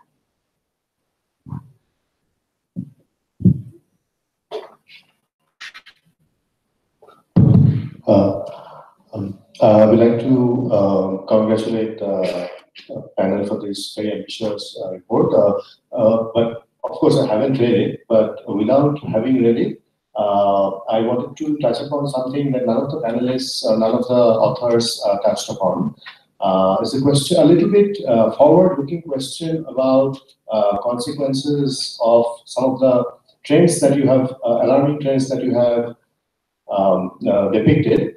If we look forward to, let's say, the second half of the 21st century, there are strong fears that the second half of the 21st century might resemble the first half of the 20th century in terms of, mass conflagrations and so on. Not only, and one aspect of it is the crisis caused by climate change, but also some of the other issues like intolerance, fundamentalism, authoritarianism, and so on. So, has this panel, or has the authors of this report considered anything related to, in terms of what could be done in terms of action to? It seems that we are moving towards a very dangerous trajectory. What could be done to? It's not just the diagnosis, the detailed analysis, but also what could be done to move away to from this apparently very, very dangerous trajectory that we're on. So let me suggest that we collect as many comments from the audience as possible before we get a reaction, because we should allow people to say what's on their mind. Yeah.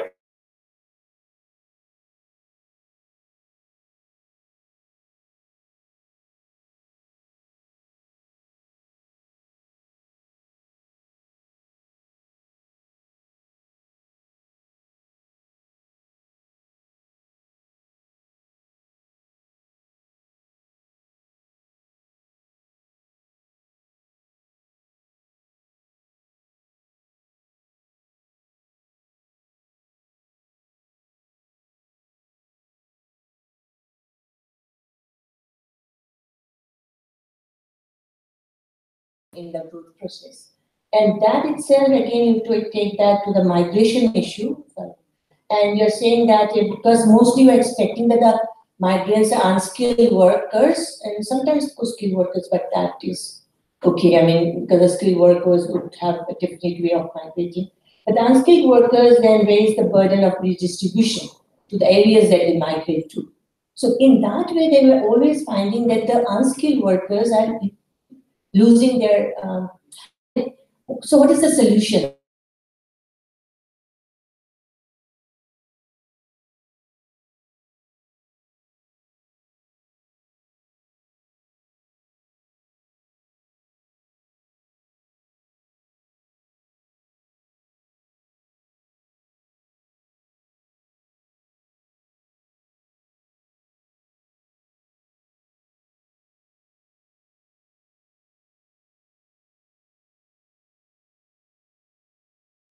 And that is very interesting that we should not stop people from thinking or going and doing things. But at the same time, that if you know now, with the kind of knowledge that one has now, which might not have been there in the earlier periods, that certain things would disrupt and might cause in the long run issues that might not get the complete benefit that this technological disruption has brought about. Then how do we always think, without regulatory mechanisms, should we allow such disruptions? Yes.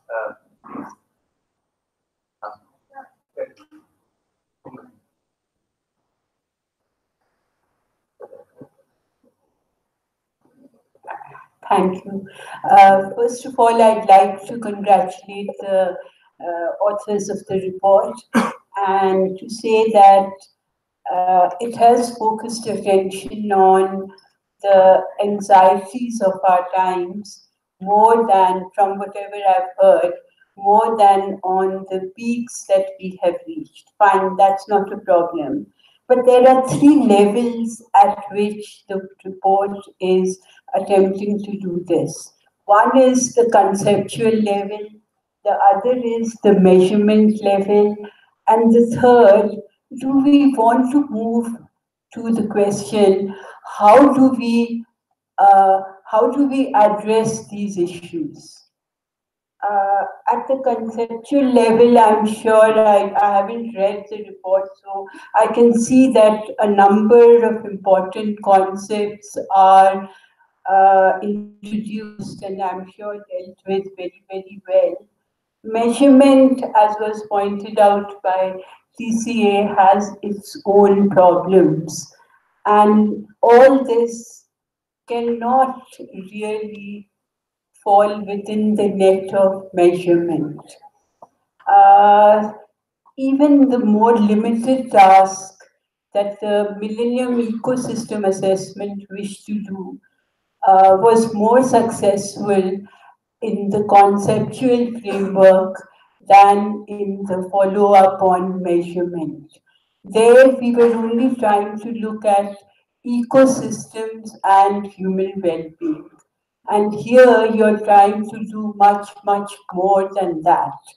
So, and if we go back to a systems approach, there is a certain path dependency. Now, if there is a path dependency, how are we going to move out of the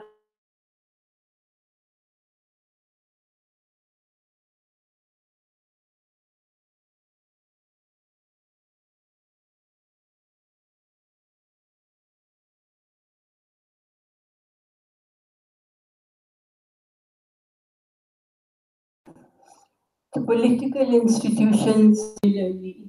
But how do we move out of that? That's my big problem and my big question. And I'm not convinced you can do it from below. And from above, I don't know.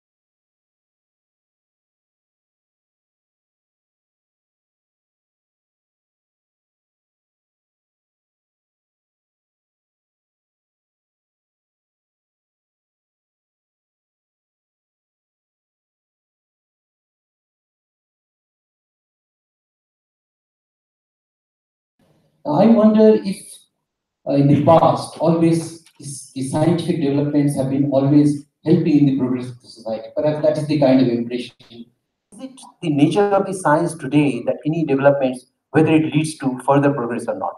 Now, I want to bring attention to the point which was made by Dr. Ravi Kanbur in the beginning, that what we call Industry 4.0, which is basically science-driven, is leading to a sort of anxiety and possibility that the process of industrialization might not spread across geographically to poorer countries as it would have on its own course.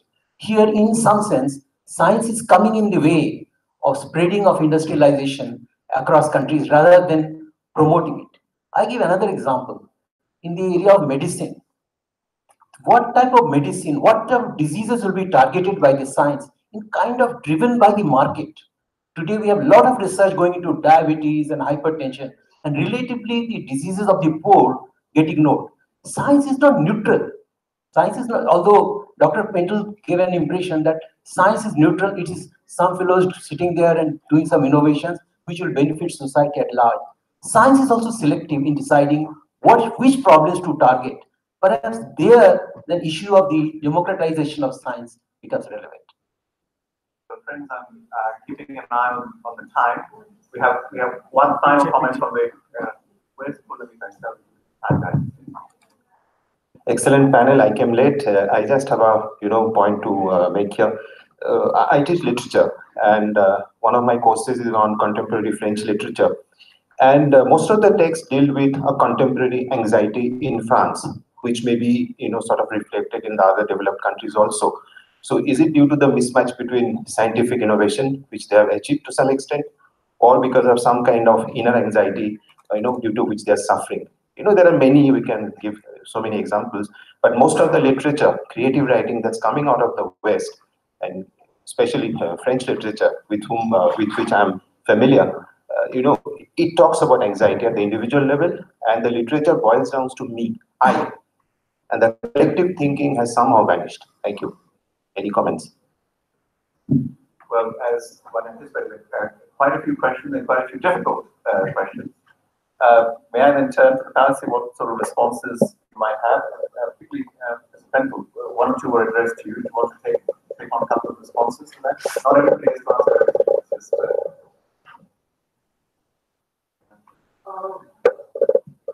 Although I realize that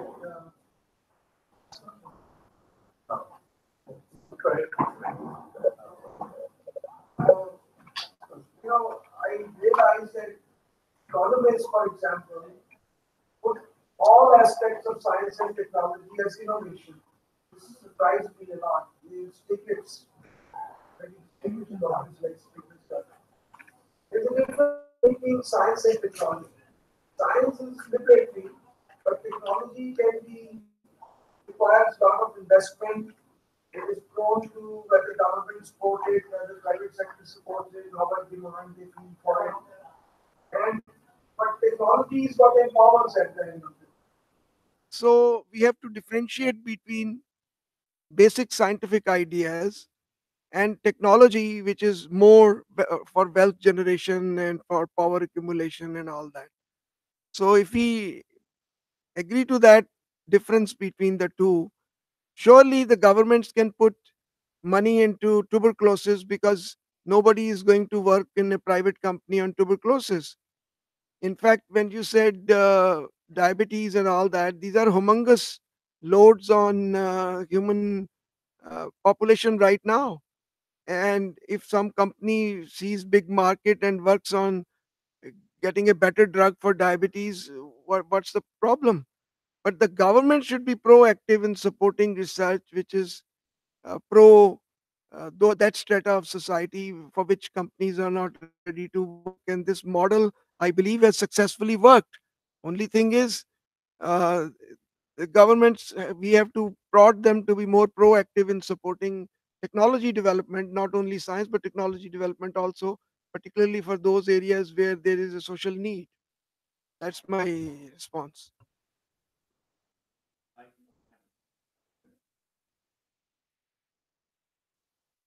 So, a minute or two to each man, if you would like to say something. So we start at that end. Not really. There were questions. There were not really specific anything to it, and I don't think I can talk about what the report or do. But I think it addresses a lot of the issues which people have raised. One of the ladies had asked about uncertainty. Though there is no specific chapter focused on uncertainty, uncertainty is there in a number of places, and there is a discussion on safety nets and so on in different forms. So, but I do want to make one observation about, what affects the poor. Professor Golda raised this thing about diabetes not being a problem of the poor, and this is very odd because something has happened. There are diseases which were earlier perceived to be problems of the rich, diabetes, obesity, because they were problems of plenty. But if you look at the way the data on these is now coming out, both in the US as well as in India, both of these are actually problems of the poor, largely because of the way we have evolved in terms of what becomes available to the poor. So, in fact, the poor being exposed to a much more limited diet. I'm now speaking from some observations of my wife, who's been visiting a particular location in Himachal Pradesh for over 20 years. The fact that they are being compressed into a diet which is essentially rice and potatoes means that there is much higher prevalence of type 2 diabetes amongst the poor than would be in the rich. In fact, most of the solutions which are being offered organic food, health food, and so on and so forth are in fact options not available to the poor. So, what constitutes a problem of the poor is driven which is obsolete, and I'll stop with that. Just a couple of things came my way. One, of course, is this whole thing about alienation. And I'm wondering whether we can link anxiety with alienation. And that's Patnaik's point that alienation and overcoming alienation should be part of the agenda of any change that we are looking for. So in this, I was interested, for instance, in the year 2011, which of course we know for the Arab uprisings, but it's also the year that saw, so many other movements across the world, whether it was Fukushima or even this whole thing of 99%. The 99% movement happened in 2011. So there is something about internet media and transmission of ideas that is something to be looked at carefully. And I think this is really a work in progress, understanding the connections and how alienation can spread through migration as well, and anxiety too. So, I mean, these are the common sort of problems that the world community should be addressing. The other issue I just want to briefly touch upon is the women and the workplace. I think part of the energy that went into the Me Too movement, I don't see it as a great transformative movement or anything like that. But for a brief period, there was a spurt of articulation on that. And I think I would also link that with the anxiety of women to protect their right to the workplace, as an equal person within that workspace. I know, for instance, women covering, say, the Tahrir Square, problem. Many of them were actually manhandled and mauled. Many women journalists who were reporting from Tahrir Square, and they did not talk about it because they were scared that they would lose access to their professional identity. So I think we need to also bring in the workplace in trying to understand this Me Too movement. This one. Well, again, thanks for the comments and questions. I don't know any were directed directly at me, but I just wanted to combine two sets of comments. Several comments came up on technology and several comments came up on anxiety and alienation. So let's start with a quip.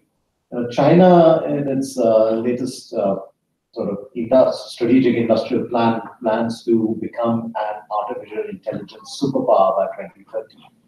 Now, the plan goes in greater depth of the best applications it currently identifies, which of course includes the kind of stuff you assume, manufacturing and so forth. But it also includes in its top 10 applications for AI to be companionship. So the quip aside, the point I want to make is that the agency with which we engage with technology will be critical shaping the society we want. The question I've been wrestling with is, should we tax robots? If robots increase our economic productivity but displace jobs, should they be taxed in terms of using those revenues to redistribute for the impact it is having on humans? Equally, if robots improve the ability to deliver social services, then should we lower the taxes on them? So this is not just a corporation, but how we engage with technology. And I think at the core of this is somewhat the anxiety is coming from the fact that we feel that we don't have agency. We feel that the state will solve it. Or we feel that even if we want to solve this society, we don't have the instruments to do that. And I would just urge us to keep thinking along those lines. Okay, friends, I think you can see the doors are being opened and people are coming in. So let me suggest, Poonam, that I hand over to you to close the session. Okay, Have any last Words of pearls of wisdom.